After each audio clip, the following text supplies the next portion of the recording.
নমস্কাৰ দেই আপোনালোকৰ টিভি চেনেললৈ এই মাছটো আপোনাৰ আমি মাছ দেখি ভাবিলোঁ যে জাল এখন আহি পেলাই মাছটো মাৰি পেলাই দেখিলোঁ যে এই মাছটো আহিলে তেতিয়া সেই মুহূৰ্ততে মোৰ এটা চিনাকি মানুহ এজন আছিলে মীন ডিপাৰ্টমেণ্টৰ নলবাৰীত কৰে তেখেতক লৈ পেলাই মই কথা পাতিলোঁ তেওঁ মুম্বাই আন্ধেৰী ইউনিভাৰ্চিটিৰ লগত কথা পাতি মেলি তেওঁলোকৰ ডিপাৰ্টমেণ্টৰ মানুহ আহি মোৰ আজি মাছটো কালেক্ট কৰিছে 5:15 আহি পেলাই এই মাছটো তেওঁলোকৰ মতে ক্ৰক'ডাইল কেটফিছ বুলি কয়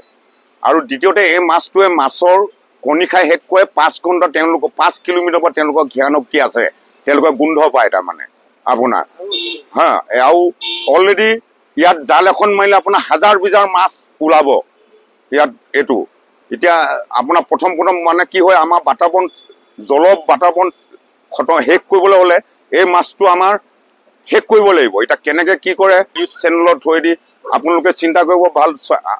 এই বৈজ্ঞানিকৰ সৈতে কথা পাতি জোৰ পৰিলে আমি আকৌ জালখন মাৰি মাছকেইটা উলিয়াই দিম আপোনালোকে নিব পাৰিব ৰিচাৰ্চ কৰিবলৈ কোনোবা যে কওক অলৰেডি মোৰ মাছজন লৈ পেলাই অলৰেডি ৰহা মীন কলেজত মানুহ গৈ এৰাইভ কৰিছেগৈ আপোনাৰ আজিৰ দিনটোত সেইবিলাক একো গম নাপাওঁ তেওঁলোকক কোৱা মতে এই মাছটো বহুত জেগাত পোৱা যায়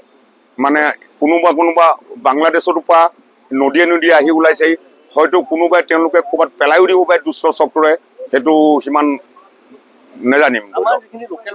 হয়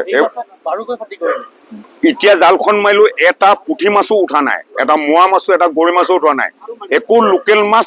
এইয়া চাওক আপোনাৰ লাইভ চাওক এই লাইভ চাওক এই জালখন মাৰিলে লাইভখন মাৰিলে চাওক আপোনাৰ লাইভ চাওক শৰীৰৰ যিকোনো অসুবিধাৰ সন্মুখীন হৈছে নেকি আপুনি শাৰীৰিক সমস্যাৰ প্ৰতিকাৰ কেৱল আমি দিম অভিজ্ঞ চিকিৎসকে দিব সুপৰামৰ্শ প্ৰতি সপ্তাহত থাকিব বিভিন্ন ৰোগৰ বিশেষজ্ঞ চিকিৎসক চাবলৈ নাপাহৰিব এনি ভাৰত 24ৰ বিশেষ অনুষ্ঠান স্বাস্থ্য বিশেষ